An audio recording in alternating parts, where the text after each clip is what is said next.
Let me just start by challenging you to think about if we went out into the streets of Stockholm or any city in the world and asked what the word sustainability means, 9 or 10 out of 10 people would say it's about the environment. And of course it is, but it's about so much more. It's about social justice as well. And that is a foundation, I think, that we often forget.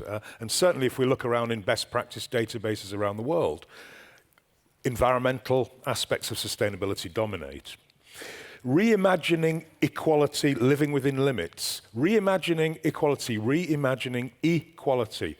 Human equality and environmental equality are often separated. They're seen as separate goals. I want to argue actually they're not. And the reason we're not doing too well on either is that we keep separating them. It's a reductionist kind of argument that we are putting forward. The most important things on there are my Twitter feed and my hashtag #JustSustainabilities, and anybody who's over 40, I'll explain what Twitter is later. 2 pictures remind me to think about sustainability and urban planning as about what is possible. We don't get the congestion charge in London without thinking about what is possible. We don't get the High Line in New York, the Transmilenio in Bogota. We didn't get Curitiba's bus rapid transit system by thinking about what is probably going to happen. So sustainability, and good urban planning are about what is possible. We have to think about what is possible. I want to just make an apology to people in the Global South. My presentation really is about global northern cities, although a lot of what I'm going to be talking about is about inclusion and interculturalism, i.e. bringing in different voices into northern discourses. So back in 2002, myself and a couple of colleagues wrote a book called Just Sustainability's Development in an Unequal World. What we really wanted to do was to introduce this discourse of equity and justice into what we saw as a largely environmentalist discourse. In the north, there was the discourse of environmental justice, but the main policy discourse was around sustainability and sustainable cities. So we came up with the notion of just sustainabilities to reinsert this idea of justice into the idea of sustainability. And we really decided that, that a truly sustainable society was one where wider questions of social welfare and justice, economic opportunity, are integrally related to the notion of environmental limits. So don't get me wrong, this is about environmental limits, but it's about how do we live in a more socially just way within a concept of environmental limits. So there are 4 conditions, I think, to a just sustainability. One is improving our quality of life and well-being. The second is meeting the needs of both present and future generations. The third is justice and equity in terms of recognition, process, procedure, and outcome. And the fourth, obviously, is living within ecosystem limits, the so-called one planet living idea. So what I'm going to do, I'm going to ask you in my presentation to think differently about 3 issues. And I'm going to focus on space and place, food and culture. So let's first look at the idea of space and place. I want to introduce you to the concept of spatial justice. We've been talking about places and spaces, but I don't think anybody's really been talking about the notion of justice within space and place. Who gets access to place and space? Who gets to design space and place? And think about it. Think about where you grew up. A lot of Americans will grow up in communities where there was a railway line, and on one side of the railway line, they lived, and on the other side, you lived. They had very different life chances to you. How many of you grew up in a town where there was some kind of division? It was a river, it was some kind of line. Yeah, okay, one guy, thank you. Yeah. No, there's quite a few of you. But the point is that this idea of spatial justice is really important. We concentrate on social justice, this idea that life chances shouldn't be distributed along class lines. But spatial justice says we shouldn't distribute chance geographically. And this is one of the most obvious, the walled city, the idea of a city with a wall which divides, Jerusalem. We've got other cities in the world where we've got these divisions. So spatial justice is something we need to be thinking about in terms of equity and justice within space and place. And I want to go through a few examples. We've been talking about parks. I don't usually advertise other people's books. I'm an academic. I want you to buy my books. But I am going to advertise 2 or 3 books that, if you're interested, you really should look at. Setherlow and her colleagues at City University in New York, Rethinking Urban Parks, Public Space and Cultural Diversity. Fabulous book. And the headline is that in this new century, we're facing a different kind of threat to public space. Not one of disuse, but of patterns of design and management. Design and management that exclude some people and reduce social and cultural diversity. The way we design and manage public space can reduce social and cultural diversity. Now, why is this important? Well, it's important because in public space, we have the opportunity for encounter. I live in an America that is increasingly self-sorting. We are segregating. We have had some appalling things happening. How do we design public spaces of encounter? How do we get people to mix as equals in space? Because the theory behind this is very simple. It's called contact theory. It's a no-brainer. The more we experience difference, the more we experience each other, the more we understand each other, the more we are tolerant. We need to design spaces that are inclusive spaces and mean it, and we need to be intentional about doing that. We've been talking about streets as well. We've been talking a lot about streets. Here's 2 streets. They are very typical. This is a street near where I live. This is Harvard University down here. This is the new law school going up. This is an American street, and it's the same width. This is Massachusetts Avenue, exactly the same width as Södervägen in Gothenburg, exactly the same width. The outcomes on the street could not be more different. On an American street, there is one rule. Your rights to space are predicated on the size of your vehicle, okay? The bigger your vehicle, the more rights you have, okay? Not so here.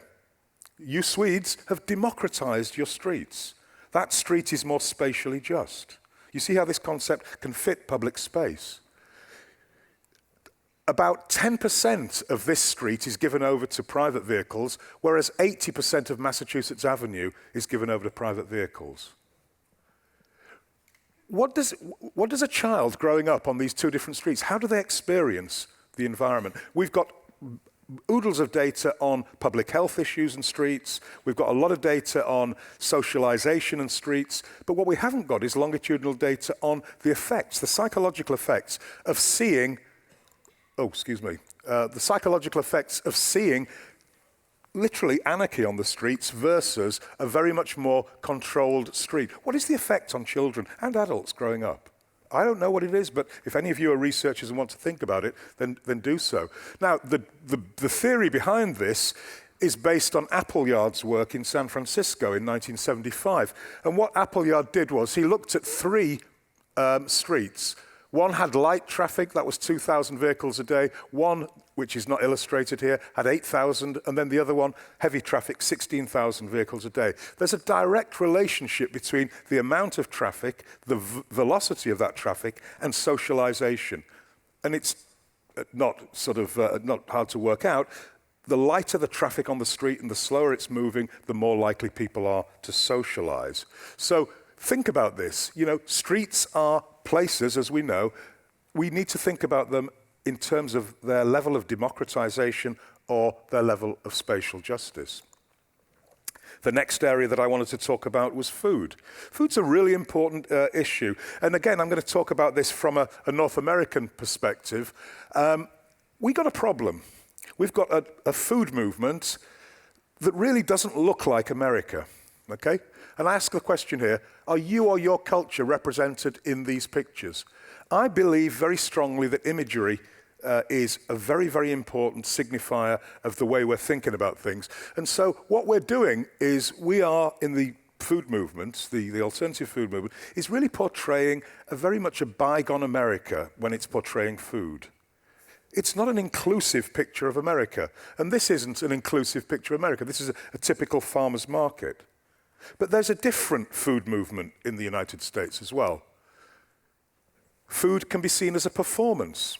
And in this case, there is this concept called autotopography. And I know some people have been saying, let's make this too academic. But I love this concept of autotopography. It's about placemaking with food. Placemaking with food. That's a real tweetable moment, folks. Placemaking with food. I want to see it when I sit down.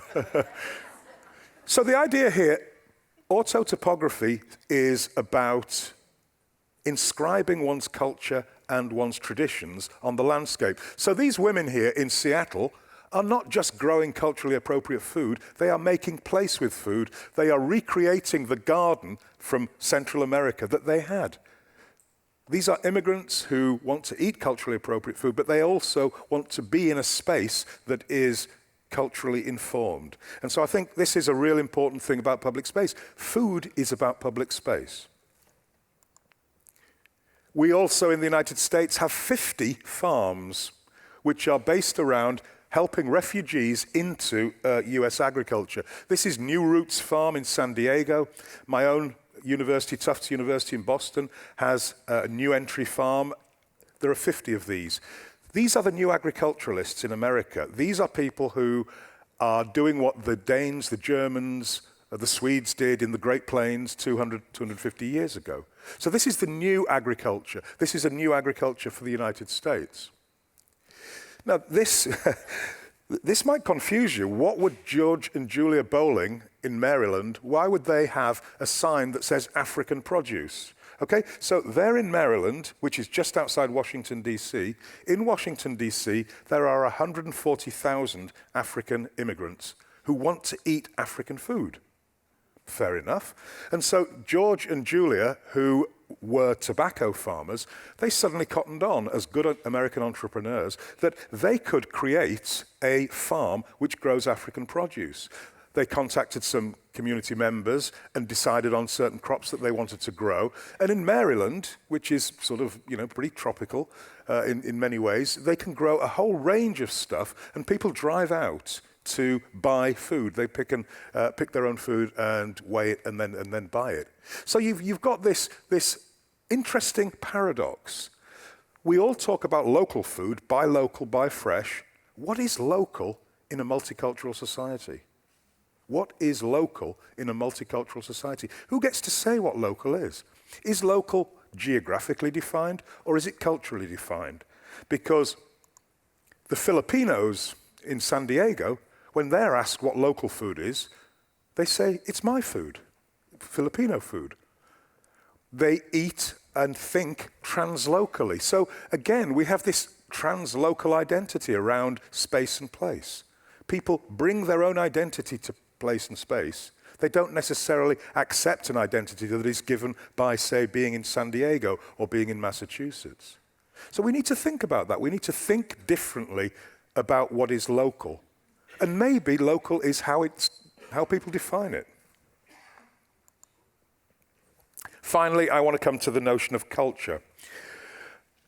Culture is a really interesting idea in terms of sustainability. I was in a conference recently in Helsinki, funded by the European Union, and they were making the case that culture should be the fourth leg of the stool of sustainability. It was a difficult conference because two words, culture and sustainability, we spent most of the time trying to decide what we were going to talk about because culture and sustainability are two very, very elastic terms. But I want to really put forward the idea that culture is something that is very malleable, very mixable. We have subcultural associations, and another book here that I think is a fabulous book on the intercultural city and planning for diversity advantage. And the challenge that I think we have is, at what point do we see cities and cities start seeing diversity as not a cost and a problem and something to be managed, but as a resource, a force, something that is positive? Now, I think of my own city, Boston. And when you think of Boston, you think of Irish Americans, Italian Americans. My city is now a majority-minority city. But you don't see that in the publicity. You don't see that reflected in the institutions that are part of Boston. Interculturalism says that the institutions of our cities should reflect who we are. There should be civic practices that reflect the notion of different and diverse and plural cultures. And our public spaces should reflect that as well. If we have this idea then of interculturalism, can we create culturally inclusive spaces? Is there a possibility of culturally inclusive spaces? Most urban planners and designers work on the concept of universal design. And people think, mistakenly, that universal design is universal. No, it's not. It's about designing for people with disabilities, physical, learning, emotional disabilities. That's all very well and good. In America, we designed for the Americans with Disabilities Act. We've got to do that. But that doesn't mean we're designing in a culturally inclusive manner. What about cultural accessibility? One really good example in Copenhagen. Is anybody from Copenhagen here? Where is this? Do you know? This is Superkalen Park in Nørrebro, which is a very diverse, racially and ethnically diverse district of Copenhagen. And what they did was they decided to get artifacts of different cultures represented in the Nørrebro district. And so you have these artifacts from all around the world. It's an attempt at culturally inclusive planning and design. It is culturally accessible. And what's more, it brings people together. Again, it's this notion of encounter. We are self-sorting. We need to create spaces that are inclusive, not just because it's a nice, warm, sort of kumbaya sort of thing to do. We really need to come together, and I think this idea of culturally inclusive design can help us do that. And finally, if we're going to have this, then what we're going to need is more culturally inclusive practice. It's really nice to see all these planners and designers from around the world, but when I look at the planners that come to my department in Boston, despite the fact when I was chair I made it a priority to hire faculty of colour, we did not get a diverse student body. The idea was good, diversify the faculty and you'll get the students, but we're an expensive private university. We didn't have the money to be able to help students, so it was not we didn't get the diversity that we wanted. But that's what we need to see. We need to see a diverse bunch of city planning and placemaking professionals. Until we do that, we're not really going to get culturally inclusive design. And my final point then is organizations, departments need to look like the communities they are serving. We have an election coming up in the United States. One of the two parties really doesn't look like America anymore, and increasingly it doesn't. Is it legitimate if it doesn't look like the people? Are you legitimate in your departments and organization? Are you legitimate if you don't look like the people that you are trying to serve?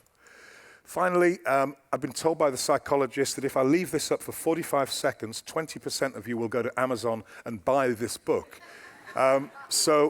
Introducing Just Sustainability's Policy, Planning and Practice. If you're interested in those ideas, please read the book. Thank you.